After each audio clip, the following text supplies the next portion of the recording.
a nuestro cuarto tedista. Es Joaquín Vázquez, ¿vale? Otro personaje que conocí dentro de Pastores, de Nunco Epi, que me impactó por su pasión, como lo vais a ver seguramente ahora. Está casado con Teresa, es padre de 3 hijos. Este es su primer viaje solo enamorados después de haber tenido a una criatura en otoño. Lo vais a ver contento, descansado. Es abogado y es director de la Fundación Nemesio 10, que es la que está ayudándonos y ha sponsorizado este evento de Transforma, lo ha patrocinado. Su experiencia de vida es en política y en abogacía y se dedica a asesorar a entidades religiosas. Pero el tesoro más importante lo encontró en Lourdes, en una peregrinación a Lourdes. Y además de volver con novia, volvió con otro sueño que le puso en el corazón. Le dio una pasión por la Iglesia y sus miembros. Su sueño era antes hacer MBAs para sacerdotes. Sus sueños era hacer MBAs para sacerdotes hasta que conoció Pastores Greguis. Joaquín Vázquez, unir a los arqueros para la gloria de Dios. Un aplauso. Bueno, pues lo primero, muchas gracias. Lo segundo, deciros que si quieres que Dios sonría, cuéntale tus planes. Si a mí algún día alguien me dijera que yo iba a estar en un sitio como este, pues me reiría bastante, ¿no? Entonces, gracias Tote, gracias Cristi, porque esto empezó hace ya unos añitos que nos fuimos a comer y estamos hoy aquí, ¿no? Yo me dediqué a la política y decía Churchill que el discurso más improvisado, él tardaba 10 días en hacerlo. Yo, intentando prepararme esta exposición, solo he rezado al Espíritu Santo, o sea que a ver lo que va a venir, ¿no? Deciros lo primero que efectivamente, que para mí la Iglesia es casa, ¿no? Soy hospitalario de Lourdes, tengo la suerte de pertenecer a un hogar, ¿no? A un hogar donde me lo he encontrado siempre, me ha ayudado desde pequeñito, yo no he recibido nunca un proceso de conversión. Yo me acuerdo que mi madre se ponía nerviosa cuando yo le decía que se me había olvidado rezar el Padre Nuestro y que lo teníamos que rezar juntos, ¿no? Y de repente, pues mi vida se va transformando a poquitos y empiezo a entender un poco el camino que Él quiere de mí, ¿no?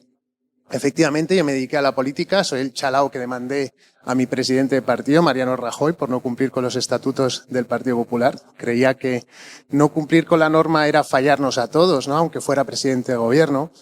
Intenté luego pues buscar otros caminos para hacer mi vida. He trabajado en un despacho de abogados, he trabajado en fondos inmobiliarios y de repente pues Dios dijo que quería que dirigiera una fundación patrimonial de un mexicano, de algo que seguro que os habéis tomado todos alguna vez, ¿no? Muy amigo de mi padre, que es una cerveza Corona. Cuando ese momento llegó a mi vida, ¿no? Empecé a ver pues muchas cosas, ¿no? Y entonces yo hablaba mucho con Tote, le decía, Tote, es que tengo inquietudes, ¿no? Y para mí realmente la mejor de las inquietudes ha sido siempre que creo que hay que volver al origen, ¿no? Hay que volver al Evangelio y hay que intentar explicar cuál es ese origen. Yo creo que al final de esta ponencia vais a entender por qué lo de la unión de arqueros para gloria de Dios. Como político frustrado que soy, lo que sí que te das cuenta, y vosotros todos me vais a entender, es que todos llevamos a un presidente del gobierno y un entrenador de la selección nacional dentro, ¿no? Eso es algo que es real, ¿no? Yo cuando estaba en política, muchos católicos se me acercaban y me decían, pero Joaquín, es que en el PP estáis a favor del aborto, y me echaban unas broncas y yo diciendo, macho, con lo que he luchado yo por la vida, yo era el reflejo de lo que era el aborto para ellos, ¿no? Pero yo le decía, si tanto anhelo tiene tu corazón, ¿por qué no lo haces tú, no? Porque siempre el reproche iba hacia el que está, pero nunca te acompañaban, ¿no? Esa soledad, ¿no? Que se reciben, esa soledad de estos héroes de hoy en día sin capa, que llevan alzacuellos, que para mí, pues, y también las consagradas, las monjas que rezan por nosotros. Esa soledad del líder, ¿no? Esa soledad de cualquier persona mundana que lo único que quiere ayudar es desde sus comunidades de vecinos hasta lo más grande. Mi abuelo siempre decía, y fijaros qué frase más triste, que no te casarás nunca hasta no ver a tu mujer o a tu marido en una junta de vecinos, ¿no? Y creo que esa inteligencia es verdad, pero denota la sociedad cainita en la que vivimos, ¿no? Y por eso pienso mucho en esa unión de arqueros.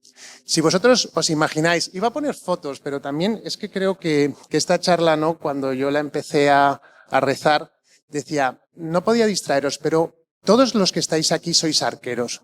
Si todos tiráis una flecha en el cielo, no se ve, ¿no? Y esa es la tristeza, ¿no?, de lo que nos está pasando. Me contaba hace muchos años un director de la policía que cómo eliminaban a las extremas derechas. Y era siempre creando al líder dentro de otro líder.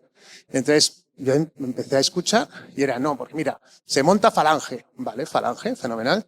Y entonces de repente, pues metemos a otro que dice, no, yo soy más falangista que tú. Entonces ya apuntaban Falange auténtica. Y otros se dividían. Y luego de repente decían, no, pues es que empezaba a crecer un poco y metían a otro y decían, pues ahora Falange más auténtica y auténtica Nueva España. Y tal. Y decía, uy, pues qué genialidad, ¿no? Pues yo creo que un poco el diablo hace eso en nosotros. El diablo lo que hace es coger y siempre intentar segregarnos de lo que es la vida en verdad, ¿no? Es muy curioso, ¿no? Porque al final, y a mí mucha gente se me acerca y me dice, oye, Joaquín, ¿dónde puedo recibir ayuda? Entonces yo también siempre me he intentado formar al máximo, me hice el curso de coach porque decía yo, madre, amor hermoso, ahora tengo que incluso ayudar a gente que viene de hospitalarios a Lourdes, que están conmigo y tienen el corazón roto. ¿Cómo lo hago? Yo no soy psicólogo, soy abogado, empresario, emprendedor, y de repente me di cuenta que el mejor libro de autoayuda del mundo está en el Evangelio, ¿no? Entonces empecé a leerlo, cosa que antes no hacía, y empecé a entender que si ese Dios, ¿no?, nos lo ha dejado todo escrito hasta en los momentos más tiernos, ¿no? O sea, hay pasajes del Evangelio donde Jesús hasta habla del embarazo, ¿no? Y dices tú, qué grande, ¿no? Pero no hemos sabido transmitirlo, ¿no? Para no desviarme, en todos estos textos sagrados iba yo encontrando respuestas a lo que es esa unión de arqueros. Y yo me refiero, por ejemplo, os lo voy a contar con una anécdota. A mí todo el mundo me pregunta cuál es mi fundador, que a quién sigo. Yo siempre digo, joder, pues al más grande de todos, ¿no? Entonces me empiezan a decir nombres, ¿no?, que son los santones esos que dice Tote. Y yo hay veces que digo, no, yo es que yo soy de Jesús primero, ¿no? Jesús primero porque el resto de los demás son humanos y Jesús es Dios. Y luego hay que tener en cuenta otra de las cosas fundamentales del Evangelio, ¿no? El Evangelio, cuando Jesús nos deja una herencia y se va, lo que nos dice es que nos deja de herencia al Espíritu Santo, ¿no? Entonces, cuando empiezas a ver que esas congregaciones o que las personas que formamos parte de la Iglesia empezamos a ver esos métodos o esos sitios como sitios donde nos separan, es como digo yo, malo. Malo y hay que estar alertas.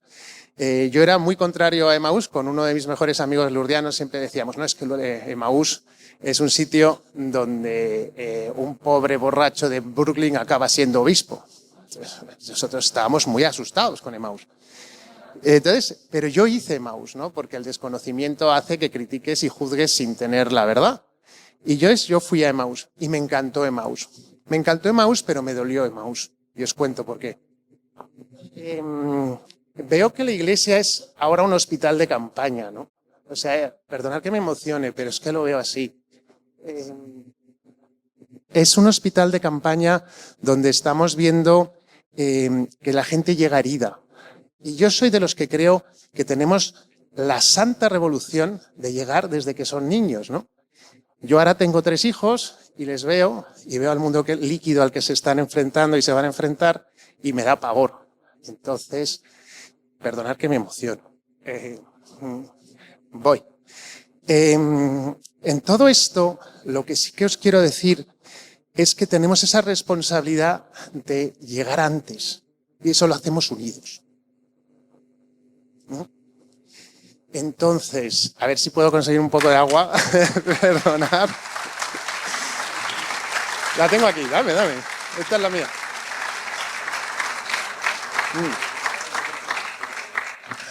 Es curioso que sea yo el que me emocione cuando vengo del mundo frío de las inversiones inmobiliarias, pero bueno. ¿Sabes? Pero bueno, si Dios lo quiere así, por algo será. En ese sentido, mi trabajo ha consistido en este tiempo y desde esta fundación tengo esa suerte, ¿no?, de poder deciros que los milagros existen. Estábamos el otro día, bueno, ya hace unos años en Lourdes con un niño con parálisis cerebral y me decía que no tenía dónde poder estudiar. Entonces le dije, pues vamos a rezarlo juntos y vamos a ver qué podemos hacer, ¿no? Llevé a mis jefes mexicanos a una fundación en Madrid Y la única condición que yo les decía en esa fundación es que teníamos que poner una pequeña humilde capilla. Esa humilde capilla era la Virgen de Lourdes, ¿no? Porque es donde había surgido esta conversación. Cuando de repente las cosas se van sucediendo, se construye un edificio. Se construye un edificio para que 90 niños con parálisis cerebral pues puedan seguir su colegio de forma natural. Y hacemos esa capilla. ¿Cuál es mi sorpresa, no? Que de repente me llaman y me dicen, oye, que vamos a inaugurar la capilla. Y yo, vale, pues inauguramos la capilla. Y me dicen, oye, que se apunta el cardenal arzobispo de Madrid Osoro. Y yo, una humilde capilla en un centro. Vale. Oye, que las madres quieren que los niños con parálisis cerebral puedan tener una atención especial y que hagamos un retiro espiritual. Y se hizo un retiro espiritual. Y al final acabamos 400 personas en una fundación de una señora que fundó hace 40 años, que era, yo creo que más que agnóstica, atea, y que yo creo que el otro día de una entrevista en la COPE y sufrió un proceso de conversión después de dedicarse a 40 años a los niños con parálisis cerebral. Con esto que os quiero decir, ¿no? Que ahí estaba todo el mundo unido en una pequeña capilla a la Virgen de Lourdes y nadie les preguntó de dónde venían. Vino a cantar Hakuna y ahora os cuento una anécdota. El productor de Hakuna es conocido nuestro y le invitamos. Y de repente se da cuenta que él dice, no, pero yo también viene fenomenal porque yo tengo un sobrino con parálisis cerebral en Bovata. Y yo, pues fenomenal. Y se viene, y ¿sabéis quién había hecho la capilla? Y no se habían hablado entre ellos, su hermano. Su hermano fue el que hizo la capilla, él el que cantó con Hakuna, cada uno movimientos distintos, cada uno, todos llenándose por los más grandes, ¿no? Que son los niños más débiles, que son los de parálisis cerebral. Con todo esto, lo que te das cuenta es que cuando estamos unidos somos invencibles. Que cuando hablamos de Dios, como antes decíamos, no tenemos falsos líderes, que le doy las gracias a Teresa por añadirlo. Si nuestros líderes son los humanos, al final siempre se va a romper por algún lado. Pero en cambio, si es Dios, tenemos claro de que vamos a avanzar por el camino correcto. Yo aquí al principio cuando decía, voy a dar una charla TED, decía, ¿cómo lo hago? De forma pasional, de forma sentida. Entonces, el tema era al revés, ¿no? O sea, yo creo que no es echarnos una bronca a nosotros mismos, es todo lo contrario, ¿no? Es unirnos a mayor gloria de Dios, que esa es la gran ventaja que tenemos. O sea, ya empezamos desde un ganar. O sea, en la parte positiva, que esta mañana hablábamos un poco de la negativa, pues está ahí, ¿no? Y hay algo que es muy grande, ¿no? Y os lo digo, que tenéis que vivir en esa fe.